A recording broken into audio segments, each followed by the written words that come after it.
நடிகர் விஜய் தற்போது தமிழக வெற்றிக் கழகம் என்ற கட்சியை தொடங்கியிருக்கும் நிலையில் 2026ஆம் ஆண்டு சட்டமன்ற தேர்தலில் போட்டியிட இருக்கின்றார். பகுதி வாரியாக கட்சியினுடைய முக்கிய பொறுப்புகள் தற்போது அறிவிக்கப்பட்டு வருகின்றது. அதன்படி பிரபல யூடியூப் பேச்சாளர் ராஜ்மோகன் தாவேகாவினுடைய கொள்கை பரப்பு செயலாளராக அறிவிக்கப்பட்டார்.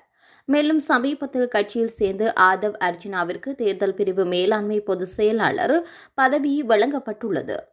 விஜய் கட்சி அறிவித்ததிலிருந்தே நடிகர் தாடி பாலாஜி கட்சி பணிகளில் ஈடுபட்டு வருகின்றார். சமீபத்தில் அவர் விஜய் முகத்தை தன்னுடைய நெஞ்சில் பச்சை குத்தியிருந்தார்.